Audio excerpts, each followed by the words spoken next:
Hola chicos, bienvenidos a prepararlaselectividad.com. Vamos con un nuevo vídeo de biología. Bueno, en esta ocasión, después de haber visto ya, continúo, mejor dicho, desarrollando lo que es la célula.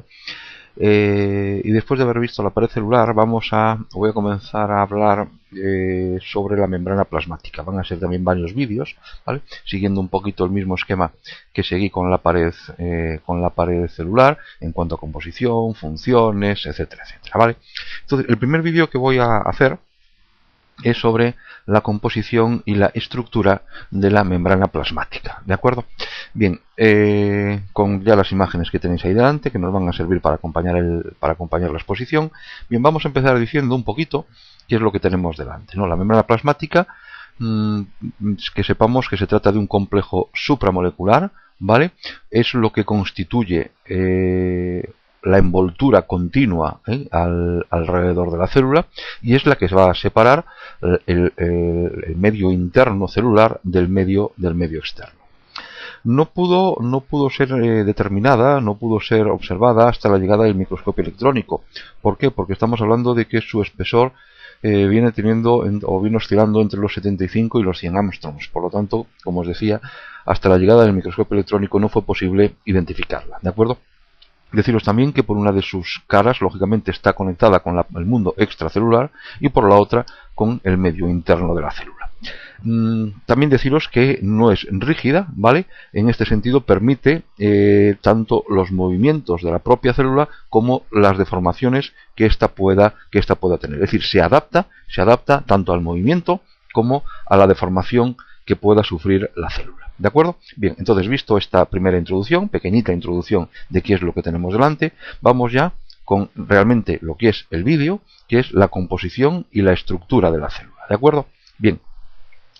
Todas las células, ¿vale? Sea cual sea su organización, pertenezcan al tejido que pertenezcan, van a presentar una estructura plasmática idéntica, ¿de acuerdo? Y es la que tenéis ahí, en pantalla, en el esquema que os he colocado. Bien, fijaos que fue en el año 1972 cuando Singer y Nicholson, basándose en observaciones que habían realizado con el microscopio electrónico, propusieron una posible estructura para la membrana plasmática y hablaron de que esta estaría formada por una bicapa de lípidos, ¿de acuerdo? A la que bicapa de lípidos, que ya veremos después cómo se encuentran dispuestos, y dentro de esa bicapa de lípidos, ¿vale?, se encuentran asociadas proteínas. Las proteínas que se encuentran asociadas a esta bicapa de lípidos pueden ser pueden estar de dos maneras: totalmente integradas dentro de esa bicapa, ¿de acuerdo?, o bien distribuidas de otra forma, irregular, parte dentro de la célula, parte dentro de la membrana y parte fuera, como estáis viendo en la pantalla. Mirad ahí lo que sería la bicapa lipídica, que ya está puesta ahí en verde, y con los diferentes tipos de proteínas que ya veremos más adelante, que pueden estar, como digo, totalmente integradas dentro de la bicapa lipídica, o bien pueden ser periféricas si alguna parte de su estructura queda hacia o bien el interior o bien hacia el exterior. ¿De acuerdo? Bueno, continuamos entonces, vamos a ir ya viendo cada una de las partes de la célula, y en concreto vamos a ver lo que sería la bicapa lipídica. ¿Quién es la forma? Bueno, como ya hemos visto cuando estudiamos los lípidos, ¿no?, en el tema de lípidos dentro de los principios inmediatos, os decía que los lípidos que van a formar parte de una membrana plasmática van a ser los fosfoglicéridos, son los esfingolípidos y es el colesterol. El colesterol solamente en las células animales, ¿vale? Fijaros que todas estas moléculas que os acabo de decir, fosfoglicéridos, esfingolípidos y el colesterol, son todas ellas moléculas anfipáticas. ¿Qué significa anfipáticas? Acordaros, es decir, que tienen una parte polar, tienen un extremo polar, ¿de acuerdo?, que sería lo que podríamos llamar también como cabeza hidrófila, y tienen una parte apolar, por lo tanto una cola hidrófoba, es decir, hidrófila, amiga del agua, hidrófoba, que no tolera el agua. Es por eso por lo que esas moléculas son anfipáticas, es decir, tienen las dos posibilidades, las dos naturalezas dentro de su estructura. Bien, el hecho de que tengan tanto una parte polar como una parte apolar es determinante para poder comprender cómo es la disposición de los lípidos a la hora de formar la membrana plasmática, ¿de acuerdo? ¿Por qué? Porque el hecho de que tenga las dos partes, el hecho de que sea anfipática, va a determinar que cuando se encuentran en soluciones acuosas, y cuando se encuentran con una solución acuosa, las moléculas se van a orientar de tal manera que se forme espontáneamente una bicapa, orientando los extremos hidrófilos, ¿vale? Bien, por una parte en contacto con el medio interno y otra en contacto con el medio externo. ¿Por qué? Porque en ambos casos se ponen en contacto con el agua. Fijaos bien, entended bien esto, porque esto es muy importante para poder entender lo que es la estructura o la disposición de los lípidos en lo que sería la membrana plasmática.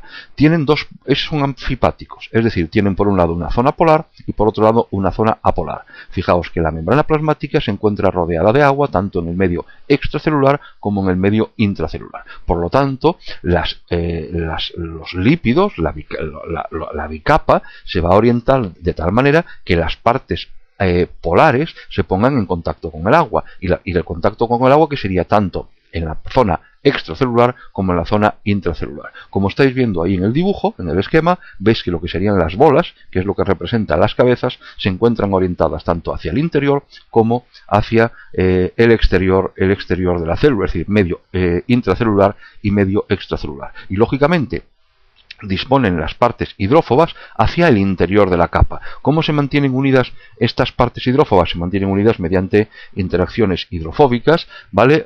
Enlaces de tipo de fuerzas de Van der Waals, ¿vale? Es importante también que sepáis o que entendáis que estas bicapas se van a cerrar, ¿vale? Sobre sí mismas, ¿de acuerdo? Como veis, estáis viendo en la figura superior, ¿para evitar qué? Para evitar que lógicamente que en los extremos, ¿de acuerdo?, las colas hidrófobas queden expuestas al agua. ¿Está entendido esto? Fijaos que la capacidad que tiene de autoensamblaje, por así llamarlo, de autosellado, por así llamarlo, que tiene la membrana plasmática y en concreto que tiene esta bicapa lipídica, es importante porque si la membrana se rompe, inmediatamente se vuelve a restablecer orientándose las cabezas hacia un lado y las colas hacia otro. ¿De acuerdo? ¿Está entendido esto? ¿Vale? Es importante que conozcáis el papel que tiene la naturaleza, tanto polar como apolar, en la disposición de la bicapa. ¿Vale? Bueno, pues visto los lípidos, vamos entonces a ver cuál es el papel y la disposición de las proteínas dentro de lo que sería la membrana, ¿vale? Bien, todas las proteínas que forman la membrana, que intervienen en la estructura de la membrana, son todas ellas globulares, ¿vale? Y se encuentran lógicamente en una proporción menor que los lípidos, ¿vale? Las vamos a encontrar asociadas a la bicapa lipídica de distintas formas. Mirad, la primera. Hay algunas proteínas que son anfipáticas, ¿vale? Acordaos ya lo que es el término anfipático, es decir, presentan parte polar y parte apolar, ¿de acuerdo? Entonces, estas proteínas anfipáticas van a presentar una parte hidrófoba, ¿de acuerdo? Vamos a ver, en esta zona de la proteína van a predominar los aminoácidos que tienen radicales hidrófobos, ¿de acuerdo? Y estos radicales hidrófobos van a quedar orientados hacia la superficie de la proteína y van a interaccionar lógicamente con las colas hidrófobas, ¿vale?, de los lípidos de la membrana, ¿vale? No hay otra forma. Si son hidrófobos tienen que interaccionar también con las colas de los lípidos, porque también son las zonas dentro del lípido que es hidrófoba. Entonces, como digo, presentan una parte hidrófoba estas proteínas que va a quedar sumergida en la bicapa lipídica, y van a tener también una parte hidrófila, ¿de acuerdo?, que es la que se va a orientar hacia o bien el medio externo o bien el medio interno de la célula. Acordaos que las cabezas de los lípidos se disponían tanto hacia un lado como hacia otro de la membrana, porque eran los lugares donde había agua, ¿vale? Y por lo tanto eran compatibles con las zonas hidrófilas, ¿de acuerdo?, de los lípidos. Bien, a estas proteínas, ¿de acuerdo?, se le denomina proteínas integrales o proteínas intrínsecas, ¿de acuerdo? ¿Está entendido? Proteínas integrales o proteínas intrínsecas. Y las tenéis ahí perfectamente en el dibujo. Fijaos que hay muchas de estas proteínas que van a atravesar toda la bicapa, ahí lo tenéis, ahí los veis en el esquema que tenéis ahí delante, ¿de acuerdo?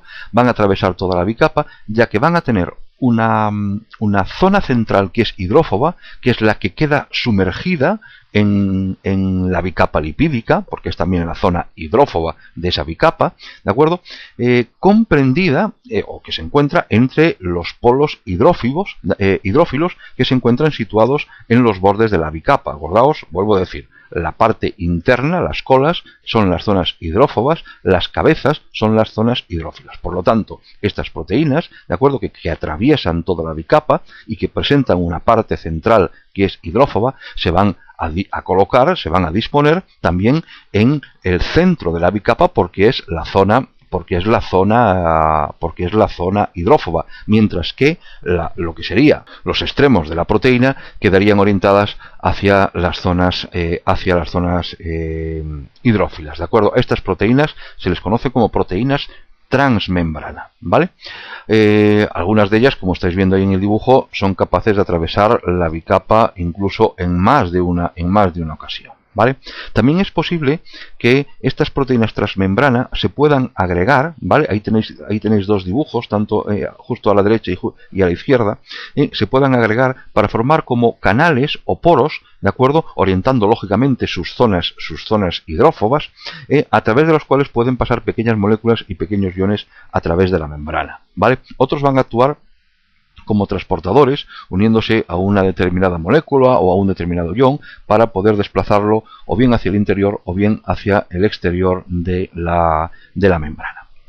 Estas en cuanto a las proteínas integrales o proteínas intrínsecas. Y después tenemos otro tipo de proteínas, que son proteínas hidrosolubles y que se van a situar en la superficie de la bicapa lipídica. A estas proteínas se les va, superficie tanto interna como externa, ¿de acuerdo? A estas proteínas se les conoce como proteínas periféricas o proteínas extrínsecas, al contrario de las anteriores, ¿de acuerdo?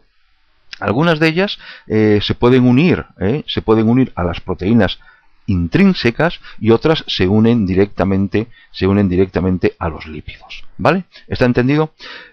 Algún tipo de proteínas periféricas van a actuar como enzimas, ¿vale? Y otras van a intervenir en procesos relacionados con la deformación celular, ¿no? Como, o mejor dicho, procesos en los cuales se produce deformación celular, como es el caso, por ejemplo, de la contracción muscular o como puede ocurrir también en caso de la división celular. ¿De acuerdo? Bien, esto en cuanto entonces a el segundo componente, que son las proteínas. Y el tercer componente son los oligosacáridos, ¿vale? Que también forman parte de la membrana y también lo veis en el dibujo, ¿de acuerdo? Los oligosacáridos, a diferencia de los otros, solamente se encuentran en la cara externa de la membrana plasmática. Se encuentran unidos a los lípidos y forman la unión de un oligosacárido con un lípido, forman los glucolípidos, ¿de acuerdo? Y también se pueden encontrar unidos a las proteínas formando las glucoproteínas, ¿de acuerdo? El conjunto de estos oligosacáridos es lo que se conoce como glucocálix, ¿vale? ¿Está entendido? Es importante que sepáis, porque y si tenéis alguna duda ya lo hemos visto en los temas de inmunidad que he grabado, es importante porque estos oligosacáridos van a variar según el tipo de célula y van a variar también de unos individuos a otros. Y por lo tanto va a estar precisamente en estos oligosacáridos de la membrana plasmática donde el sistema inmunitario va a diferenciar las células que son propias de las células que son extrañas, de las bacterias, ¿de acuerdo? Destruyendo por lo tanto estas últimas. Es decir, todo eso lo que van a reconocer precisamente los mecanismos de defensa van a ser esos glúcidos, esos oligosacáridos que se encuentran en la membrana, en la superficie de la membrana, y es lo que lo que permite identificar que esa célula es una célula del cuerpo y no es una célula extraña, ¿vale? Si tenéis alguna duda sobre esto, hay varios vídeos que he grabado sobre el tema de la inmunidad. También que sepáis que estos oligosacáridos actúan como marcadores biológicos, es decir, señalan, por ejemplo, en la membrana los lugares de anclaje de otras células o bien sustancias que van a influir en la actividad celular, como por ejemplo las hormonas, ¿no? Los oligosacáridos van a ser el lugar donde, por ejemplo, tipo de sustancias como las hormonas van a actuar para desencadenar acciones posteriores, ¿vale? Bien, pues ya hemos visto entonces un poquito la composición de la membrana plasmática, tanto en los lípidos como proteínas como oligosacáridos, ¿de acuerdo? Si tenéis alguna duda, por favor, comentádmela. Y como siempre, gracias por ver los vídeos y gracias por estar ahí.